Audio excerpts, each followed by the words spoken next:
तो हम लोगों ने अभी तक सेल के कुछ सेल वॉल पढ़ लिया था, सेल मेम्ब्रेन पढ़ लिया था, न्यूक्लियस पढ़ लिया था, माइटोकॉन्ड्रिया पढ़ा और क्या पढ़ा था माइटोकॉन्ड्रिया के साथ क्रोमोसोम्स पढ़ लिए थे। तो अब ह्यूमन में कितने पेयर्स क्रोमोसोम्स होते हैं? 23 पेयर। और ह्यूमन से ज़्यादा किस में होते हैं? चिंपैंजी में 24 पेयर्स। ठीक है, बाकी कुछ और बताए थे मैंने, वीट के बताए थे 21, कैट के 19, ड्रोसोफिल के 4 पेयर होते हैं, टोटल 8 होते हैं। ठीक है, और इसके बाद प्रोकैरियोटिक और यूकैरियोटिक बता दिया था, मल्टी सेलुलर और यूनिसेलुलर ऑर्गेनिज्म बता दिए थे। ठीक है, अब इसके बाद हम लोग पढ़ेंगे आज एंडोप्लाज्मिक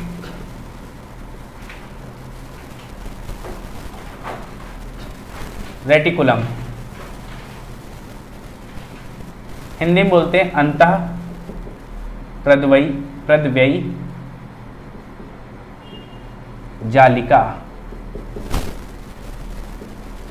ठीक है, अब आपने क्या देखा, ऐसे सेल है अपना,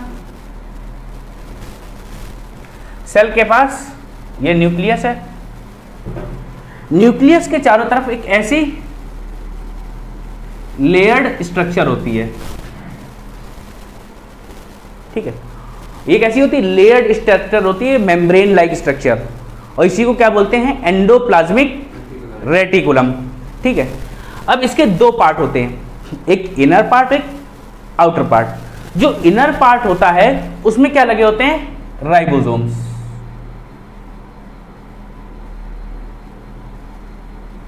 ठीक, और आउटर पार्ट में राइबोसोम्स नहीं लगे होते हैं। ठीक है, तो आउटर पार्ट, जिस पार्ट में राइबोसोम्स लगे होंगे, अगर किसी चीज कोई प्लेन जगह पे कुछ पार्टिकल डाल दिया तो कैसी हो जाएगी? रफ हो जाएगी, खुरदरी हो जाएगी। तो इसको जो इनर पार्ट होता है इसको बोलते हैं रफ एंडोप्लाज्मिक रेटिकुलम।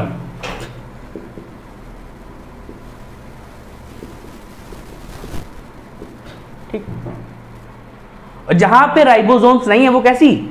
स्मूथ रहेगी, यानी चिकनी रहेगी, तो इसको बोलते हैं स्मूथ एंडोप्लाज्मिक रेटिकुलम। कोई दिक्कत यहां तक? ठीक है, अब देखो इसकी डिस्कवरी किसने की थी? इसको सबसे पहली बार देखा था गार्नियर ने, ऑब्जर्व्ड बाय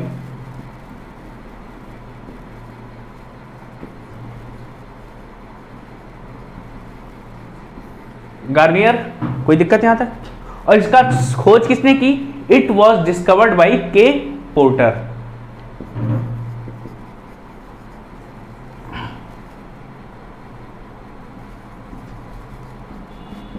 केथ पोर्टर नाम है इनका पूरा, के पोर्टर ने इसकी खोज की। ठीक है, तो क्या होता है? एंडोप्लाज्मिक रेटिकुलम एक झिल्लियों का जाल है। कहां से कहां, किसके किसके बीच में? न्यूक्लियर मेम्ब्रेन से सेल मेम्ब्रेन के बीच में। तो लिख लो, it is a network of membranes, it is network of membrane between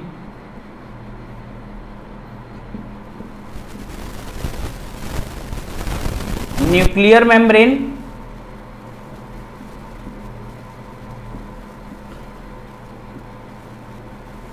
and cell membrane. यह है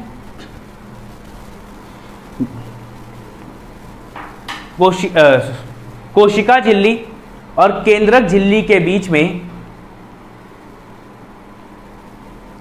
एक झिल्लियों का जाल है।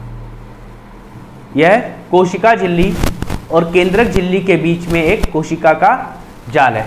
It is a network of membrane between nuclear membrane and cell membrane.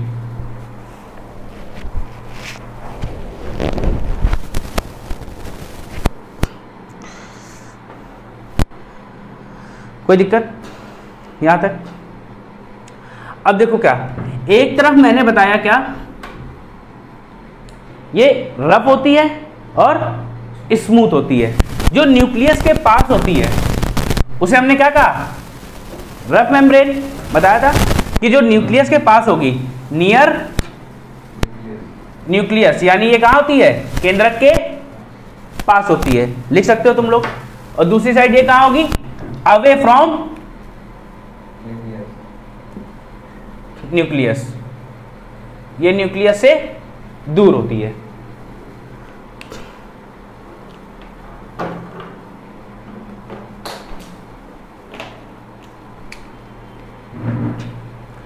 और रफ ईपीआर में क्या होता है, राइबोसोम्स आर प्रेजेंट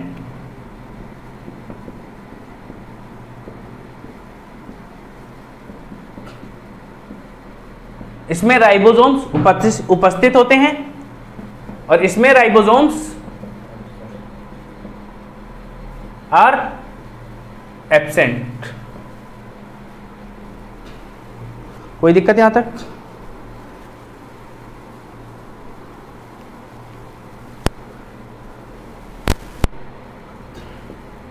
अब ये जो रफ ईपीआर है ये ज्यादा स्टेबल होती है और जो स्मूथ ईपीआर है ये लेस स्टेबल होती है। कोई दिक्कत? अब हमने क्या बताया, रफ ईपीआर यानी एंडोप्लाज्मिक रेटिकुलम खुरदरी अंतः प्रतिवेदजलिका पे राइबोसोम्स लगे होते हैं। तो जब जहां राइबोसोम लगे होंगे तो हमें इनकी फंक्शंस की बात करनी होगी। तो राइबोसोम का क्या काम होता है, प्रोटीन सिंथेसिस का काम होता है, तो वही काम इनका भी होता है। Its function is protein synthesis. ठीक, its function is protein synthesis.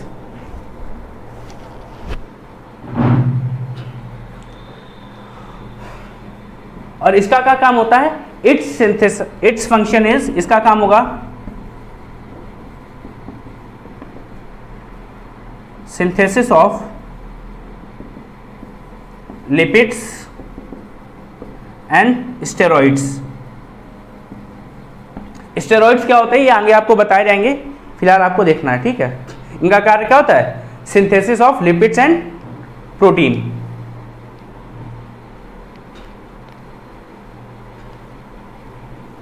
So note कर लो, ठीक है।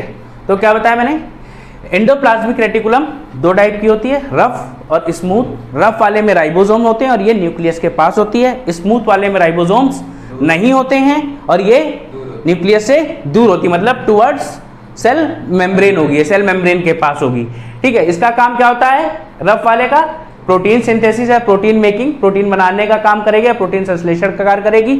और ये किसका, लिपिड्स और स्टेरॉइड का संश्लेषण करती है। कोई दिक्कत यहां तक, ठीक है। इसकी डिस्कवरी किसने की है, who discovered endoplasmic reticulum, K porter.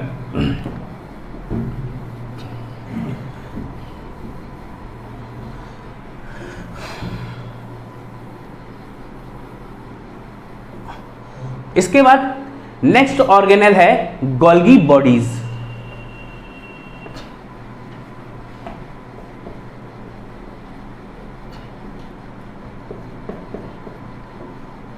Golgi का है, तो इसकी डिस्कवरी किसने की, it was discovered by Camillo Golgi in 1989।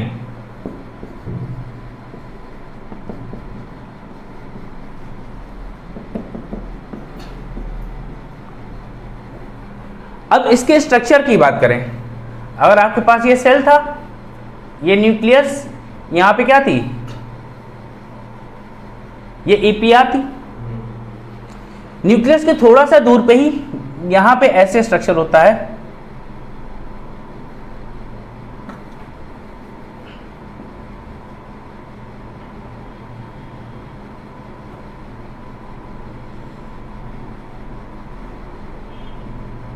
इसको बोला जाता है क्या, गोल्गी बॉडीज। अब इसमें जो अंदर की तरफ होता है वो तो क्या होता है, उभरा हुआ। अंदर का जो पार्ट होता है वो उभरा होता है और जो बाहर का पार्ट होता है वो अंदर की तरफ दबा हुआ होता है। और इनका स्ट्रक्चर कैसा होता है, डिस्क लाइक स्ट्रक्चर होता है। कैसा स्ट्रक्चर होता है, डिस्क, मतलब एक जो आपने सीडी देखी है गोल गोल, वैसा स्ट्रक्चर होता है। कोई दिक्कत यहां तक? इसको अंदर वाले फेस को बोलते हैं सिस कॉन्वेक्स सिस फेस, और ये बाहर वाले फेस को बोलते हैं कॉनकेव ट्रांस। कोई दिक्कत यहां तक? अंदर वाले फेस को क्या बोला जा रहा है? कॉन्वेक्स सिस, बाहर वाले पार्ट को कॉन्वेक्स कॉनकेव ट्रांस। ठीक है, अब ये किसे मिलती? प्लांट और एनिमल दोनों में मिलेगी या किसी एक में मिलेगी? It is found in both plant and animal.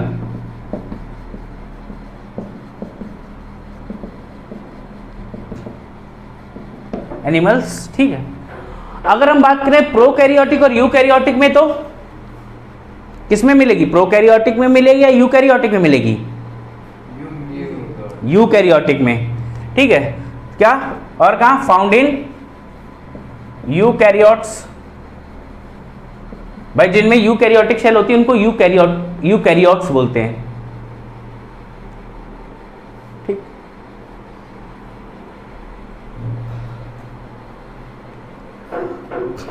अब देखो, जब ये प्लांट्स में होता है, क्या गोल्गी बॉडी जब प्लांट में होता है तो इसको बोला जाता है dictyosome, known as dictyosome in plants. ठीक है, अगर यही एनिमल्स में हो, एनिमल्स में इसको लाइपोकॉन्ड्रिया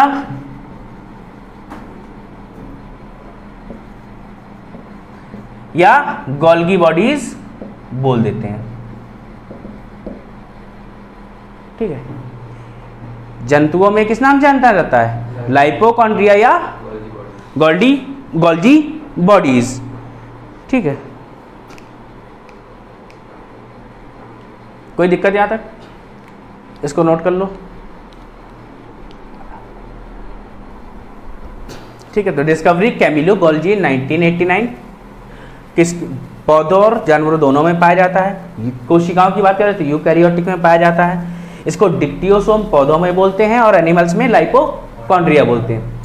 अब इसके फंक्शनिंग की बात करें, इसके कार्य की बात करें तो ये क्या करता है?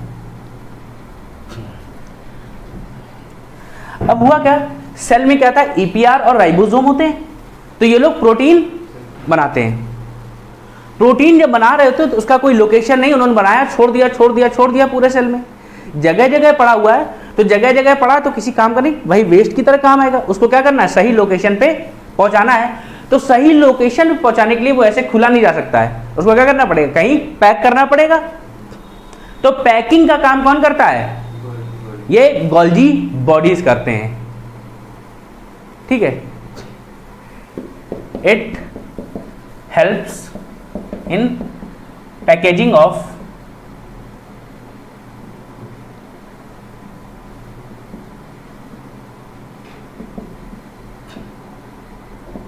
प्रोटीन। ठीक है, और ये जो पैकेजिंग होती है इसको वेसाइकल बोलते हैं। दिस पैकेजिंग इज नोन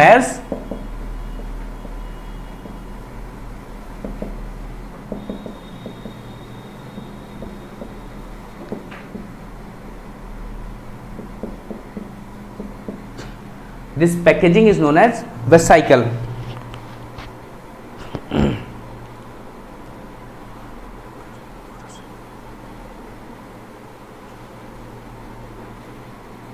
कोई दिक्कत यहां तक? अब भैया इसने क्या किया? सबको पैक कर दिया, सबको तमीज से खड़ा कर दिया। और यही ट्रैफिक पुलिस भी करती है। जब लोग इधर उधर खड़े हो तो क्या करती है? हाथ देती है, तुम रुको तुम रुको तुम रुको। और यही काम ये गोल्गी बॉडीज भी कर रही हैं, इसलिए इसी को ट्रैफिक पुलिस ऑफ सेल कहा जाता है, also known as traffic police of cell या पैकर्स ऑफ सेल या पैकर्स ऑफ सेल।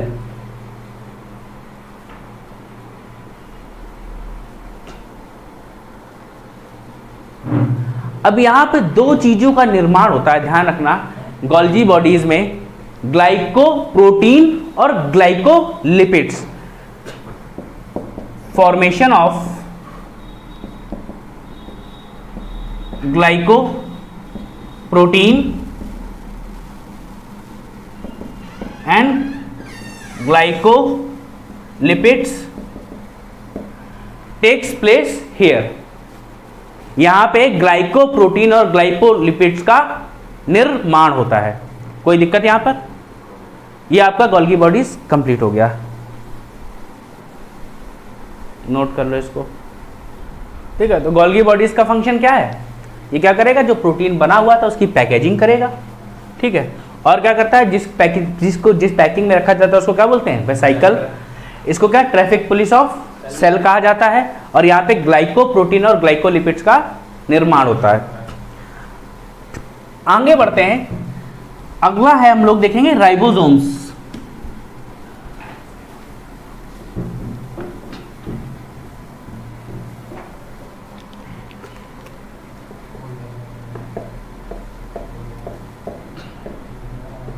राइबोसोम्स। अब राइबोसोम्स कहां पाए जाते हैं, प्लांट्स में या एनिमल्स में? प्रोकैरियोटिक में या यूकैरियोटिक में?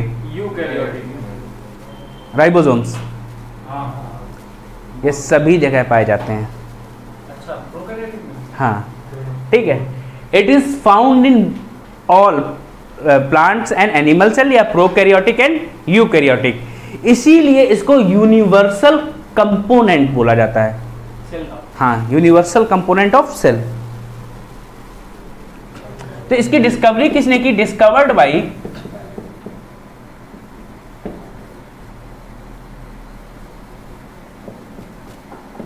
पैलेड।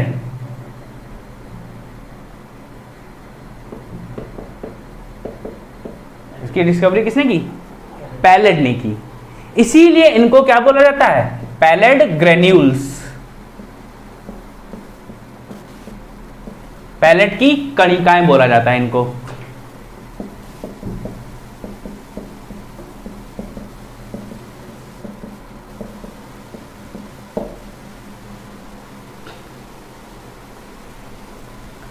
अब आगे क्या बात की? It is found in all cells. It is found in all kind of cells, so it is called, so क्या कहा गया है? Universal component of cell.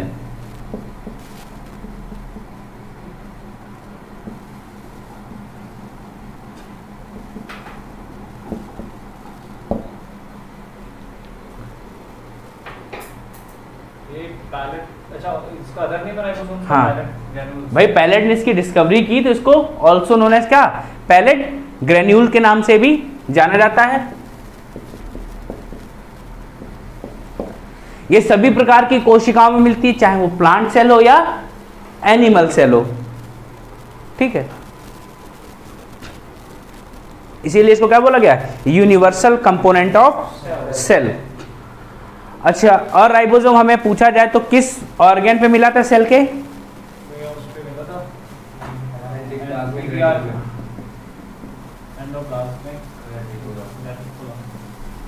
It is found on EPR, endoplasmic reticulum पे पाया जाता है, ठीक है।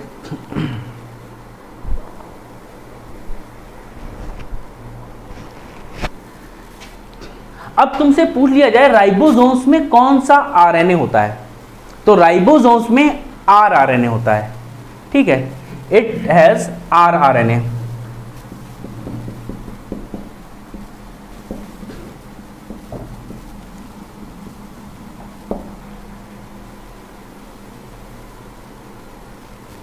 ठीक, कौन सा आरएनए? आरआरएनए। और आरआरएनए का क्या काम था? प्रोटीन बनाना। तो राइबोसोम का मुख्य कार्य क्या होता है? फॉर्मेशन ऑफ प्रोटीन, ठीक है। इसको नोट कर लो, आगे बढ़ते हैं।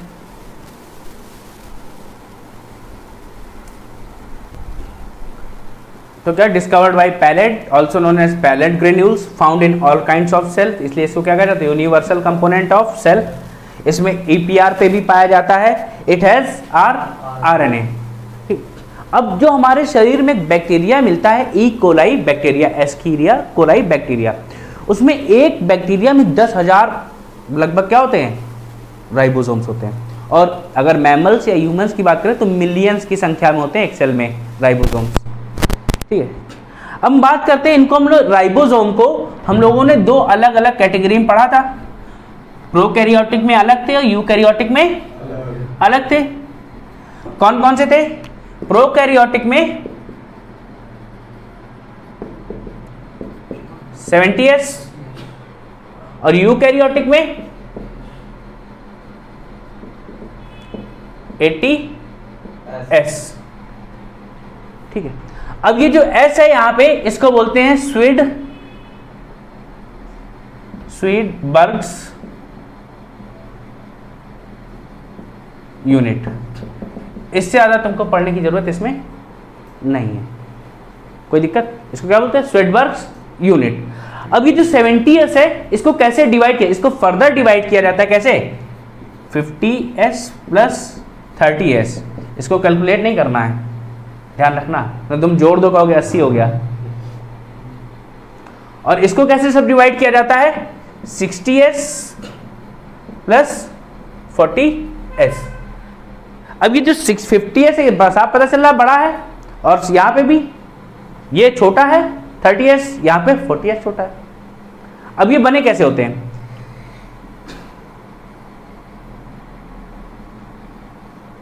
ये ऊपर बड़ा पार्ट दिख रहा है, नीचे छोटा पार्ट दिख रहा है, ये क्या हो गया 50S हो गया, ये 30S हो गया।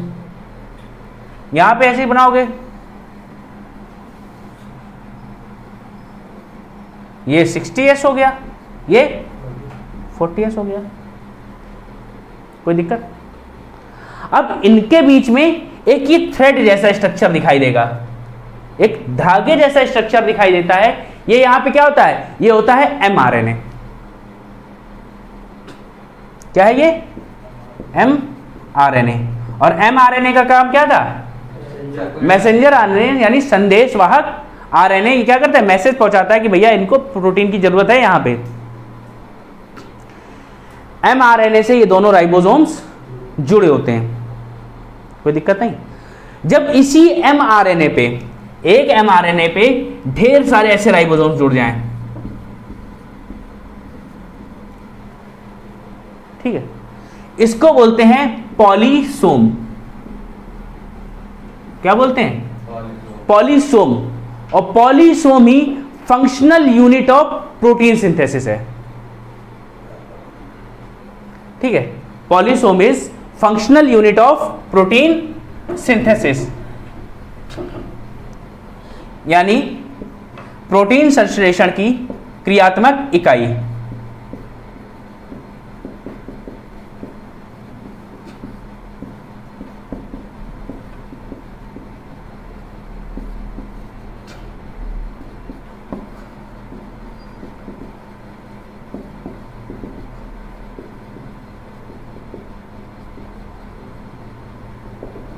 ठीक है, सिर्फ अगर हम RNA की बात कर रहे थे, जब राइबोसोम RNA पढ़ाया था तो वो क्या था प्रोटीन फैक्ट्री थी। और फंक्शनल यूनिट कहां है, जहां पे काम करना शुरू होगा वो क्या है पॉलीसोम है। जहां पे क्या, जब एक mRNA में ढेर सारे n नंबर ऑफ क्या जुड़ जाएं राइबोसोम्स जुड़ जाएं, तो उसको क्या बोलते हैं पॉलीसोम बोलते हैं, जो क्या है प्रोटीन संश्लेषण की क्रियात्मक इकाई है। तो यहां तक कोई दिक्कत। तो हमने क्या बताया, जो राइबोसोम्स है 70S होता है प्रोकैरियोटिक में, 80S होता है यूकैरियोटिक में। इसको जब हम डिवाइड करते हैं इसको स्वीडबर्ग्स यूनिट बोलते हैं। इसको 50S और 30S में डिवाइड करते हैं, सब डिवाइड, इनको सब यूनिट्स बोला जाता है, उप इकाइयां। ये 80S है, ये 60S और 40S में डिवाइड होती है, उप इकाइयां हैं। ये कैसे जुड़ती है, बीच में एक mRNA होता है, उसके ऊपर बड़ी पार्ट लगी होती है, नीचे एक छोटा पार्ट लगा होता है। इसमें भी वही चीज है, ऊपर बड़ा पार्ट नीचे छोटा पार्ट। जब एक mRNA में n नंबर्स ऑफ राइबोसोम मतलब ढेर सारे राइबोसोम जुड़ जाए तो उसको क्या बोलते हैं पॉलीसोम बोलते हैं। और यही क्या है प्रोटीन संश्लेषण की क्रियात्मक इकाई, functional unit of protein synthesis. Note कर लो इसको। ठीक है, तो क्या है, राइबोसोम्स को हम लोग प्रोटीन फैक्ट्री बोलते हैं, और इसको क्या बोलते हैं, जब पॉलीसोम होता है तो functional unit of protein synthesis. और एक चीज और नोट कर लो, राइबोसोम जो है स्मॉलेस्ट पार्ट ऑफ सेल, कोशिका का सबसे छोटा भाग होता है। राइबोसोम कोशिका का सबसे छोटा भाग होता है, is the smallest part of cell.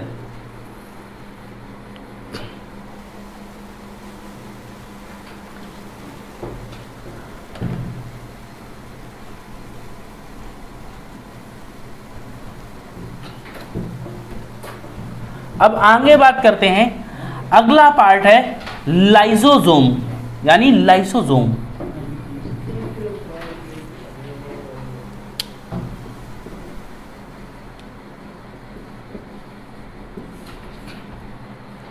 Lysosome, इसकी खोज किसने की, डिस्कवर्ड बाय डी डव या डी डुवे, जो भी लिख के आता हो, 1955 में।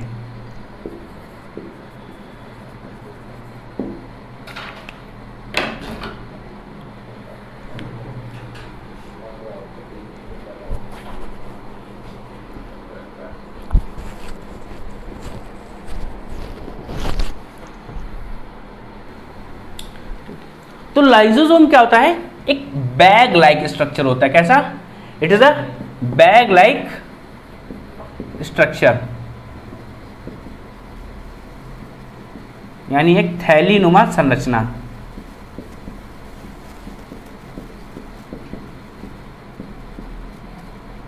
अब लाइसोसोम का काम क्या है, गोल्गी बॉडीज ने क्या किया था, प्रोटीन को पैक किया था। पैक करने के बाद कहाँ गया वो, जहाँ जरूरत थी। अब उसने जो पैक किया था वो मॉलिक्यूल्स कैसे थे, बड़े बड़े मॉलिक्यूल्स थे। और बड़े मॉलिक्यूल्स हमारे किस काम के, भाई खाना आपको खिलाना है, हम सीधे पूरा एक आलू आपके पेट में काट के डाल दें, कोई फर्क पड़ेगा? भाई खाना हमारा कब माना जाता है, सही से कहा, जब उसको आप 32 बार चबा के खाओगे, 32 टाइम्स आप उसको च्यू करो, तब माना जाएगा डाइजेशन। तो ऐसे ही क्या है, वो जो आपके प्रोटीन पैकेट्स थे वो इसके लाइसोसोम के अंदर आते हैं। जब वो लाइसोसोम के अंदर आते हैं तो लाइसोसोम में वो स्मॉल पार्टिकल्स में टूटते हैं। ठीक है, क्या छोटे छोटे टुकड़ों में टूट जाते हैं। Breaking of large particles into small particles. और उसमें क्या क्या हो सकता है, प्रोटीन हो सकती है, कार्बोहाइड्रेट हो सकते हैं, और फैट्स हो सकते हैं, यानी ठीक है, ये सब कहाँ जाएंगे, ये सब बड़े बड़े पार्टिकल्स लाइसोसोम में आते हैं और इनको छोटे छोटे पार्टिकल्स में तोड़ दिया जाता है। और इस छोटे छोटे पार्टिकल तोड़ने को क्या कहते हैं, जब बड़े अणुओं को बड़े पार्टिकल्स को छोटे अणुओं में तोड़ दिया जाए तो उसे क्या बोला जाता है,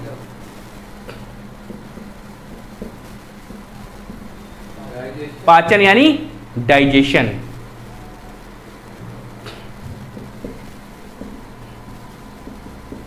ठीक है, it breaks large particles into small particles, that is known as digestion. यह बड़े टुकड़ों को छोटे छोटे अणुओं में तोड़ देता है, जिसे पाचन के नाम से जाना जाता है। ठीक, कोई दिक्कत? और क्या, अगर मान लो कोई टॉक्सिक एलिमेंट है, कोई जहरीला पदार्थ कहाँ आ जाए, आपके बॉडी में आ जाए या सेल में आ जाए, तो वो भी कहाँ जाएगा, जो टॉक्सिक एलिमेंट है वो भी लाइसोसोम में ही जाता है और उसको भी क्या ये न्यूट्रल कर देता है या नष्ट कर देता है। ठीक है, इट ऑल्सो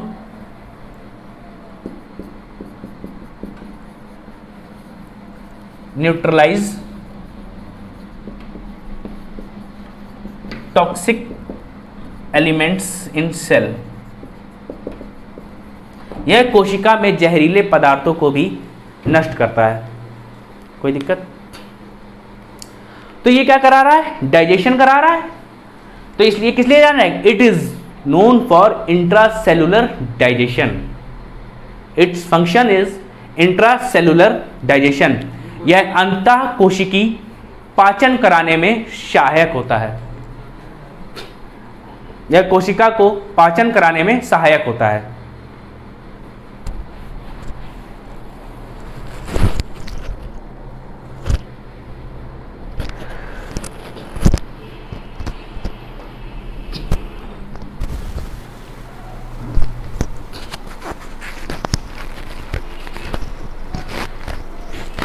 ठीक है, यहां तक बात समझ में आ गई। अब ये कैसे कराता है? इसके अंदर होते हैं हाइड्रोलिटिक एंजाइम्स। इसमें क्या हो गए? हाइड्रोलिटिक एंजाइम्स होते हैं।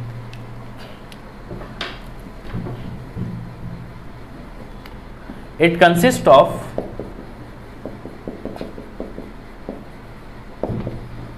हाइड्रोलिटिक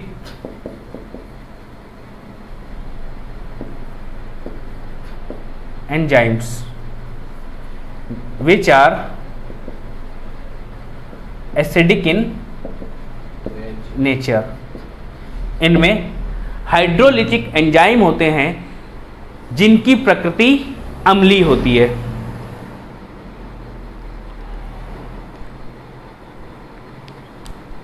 ठीक है, जिनकी प्रकृति कैसी होती है?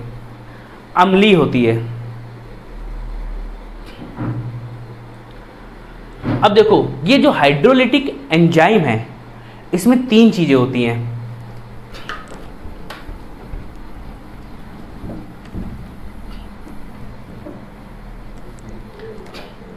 एक होता है लाइपेज, दूसरा होता है प्रोटीएज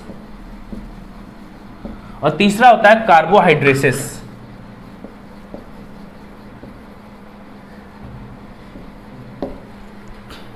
क्या? लाइपेज, प्रोटीएज और कार्बोहाइड्रेसिस।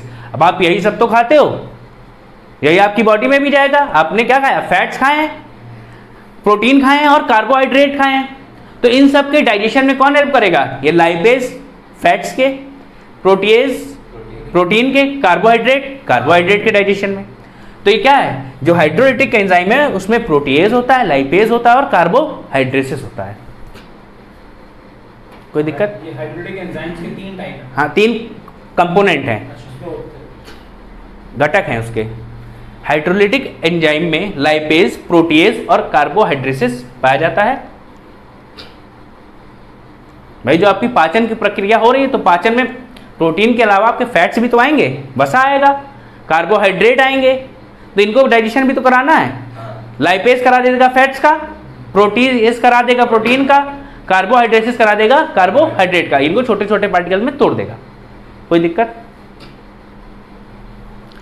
अब देखो क्या है, अब ये जो हाइड्रोलिटिक एंजाइम है कभी कभी बहुत सारे ज्यादा हो जाते हैं, अमाउंट इनका बढ़ने लगता है। जब अमाउंट बढ़ता है तो ये क्या, इसकी मेम्ब्रेन पे प्रेशर डालते हैं, इसकी जो झिल्ली है उस पर दबाव बनाते हैं, जिसकी वजह से ये फट जाते हैं। और ये जब ये फट जाएंगे तो क्या होगा, ये जिस सेल में थे वो सेल को भी नष्ट कर देंगे और अपने अगल बगल वाली सेल को भी नष्ट कर देते हैं। कोई दिक्कत? तो इसीलिए इसको क्या कहा जाता है? आत्मघाती थैली। It is also known as suicidal bag of cell. अब देखो इसको कितने सारे नाम मिलेंगे।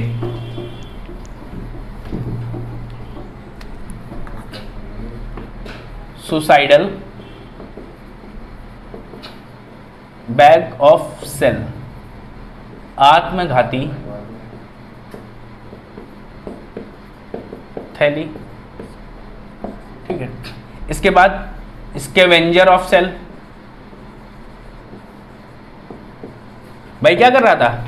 सेल में कोई चीज बाहर से आई थी तो उसकी सफाई कर रहा था, टॉक्सिक एलिमेंट। ये सफाई कर्मी भी है वहीं का, सफाई कर्मचारी है बेचारा। और क्या, इसको डिस्पोजल बैग भी बोलते हैं। It is also known as disposal bag of cell. यहां तक कोई दिक्कत? क्या क्या? सुसाइडल बैग, स्कैवेंजर सेल और डिस्पोजल सेल। और क्या हुआ, ये फट गया ना, फट गया, तो फटने के साथ इसने क्या किया, खुद भी नष्ट हुआ और अपने अगल बगल वाली कोशिकाओं को भी नष्ट कर दिया, इसलिए इसको एटम बम ऑफ सेल भी बोला जाता है।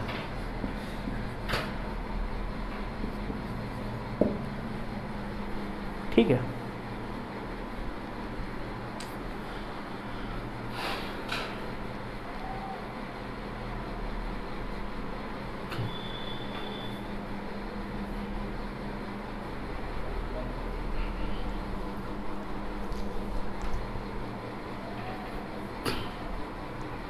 कोई दिक्कत यहाँ तक नोट कर लो।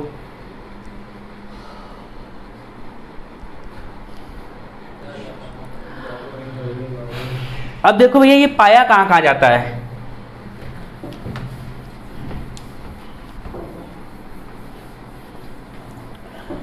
It is found in WBC,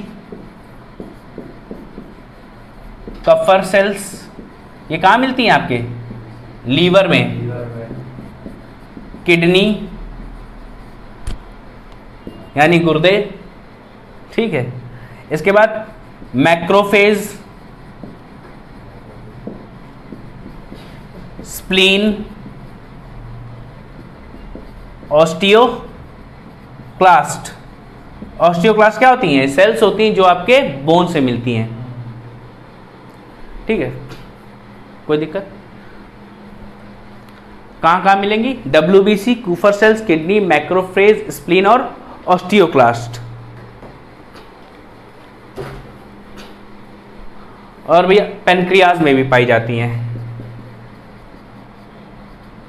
pancreas यानी अग्नाशय। ऑस्टियोक्लास्ट क्या होते हैं भैया, जो हमारी बोन्स होती हैं उसमें जो सेल्स होती हैं उनको ऑस्टियोक्लास्ट बोलते हैं।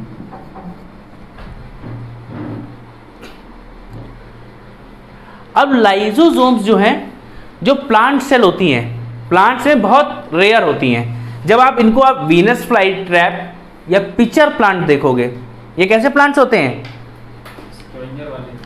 ये ऐसे प्लांट होते हैं जो कीट भक्षी पौधे होते हैं। Venus fly trap, pitcher plant, ये सब क्या है, पिचर वो है कीट भक्षी पौधे। इनमें तो लाइजोसोम पाया जाता है वरना नहीं मिलता है। तो क्या पौधों में ये रेयर होता है, मतलब बहुत कम पाया जाता है, रेयर इन प्लांट्स। और भैया RBC में ये एब्सेंट होता है, एब्सेंट इन RBC। प्रोकैरियोटिक में मिलेगा कि नहीं मिलेगा, यूकैरियोटिक और प्रोकैरियोटिक की बात करते हैं, तो प्रोकैरियोटिक में ये मिलेगा या नहीं मिलेगा, नहीं मिलेगा, ठीक है। Not found in prokaryotic cells. कोई दिक्कत यहां तक, इसको नोट करो। अब देखो ये बनते कैसे हैं,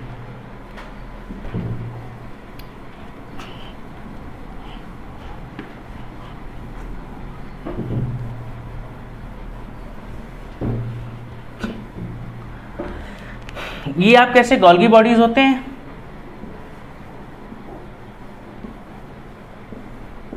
ये गोल्गी बॉडीज है।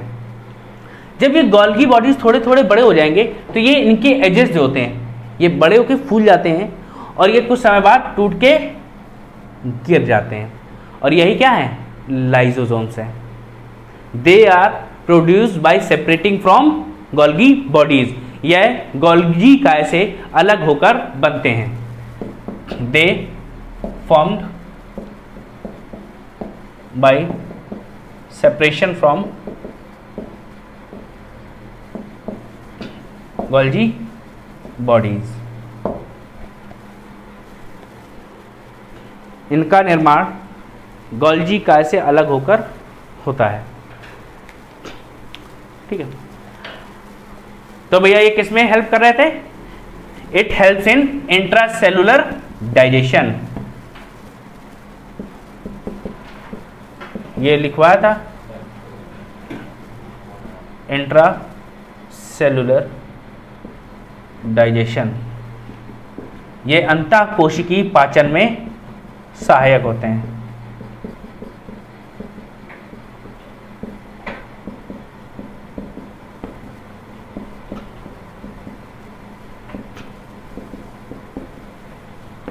ठीक है, तो हम लोगों ने ये कर लिया। इसके बाद कल हम लोग क्या पढ़ेंगे, वैक्यूल्स पढ़ेंगे, प्लास्टिड्स पढ़ेंगे, और जो भी पार्ट्स अभी बच गए होंगे अगर एक दो, तो वो भी आपको ख़त्म करा देंगे। और कल हमारा सेल पूरा ख़त्म हो जाएगा। फिर इसके बाद आगे के पार्ट्स कुछ और पढ़ा जाएगा। ठीक है।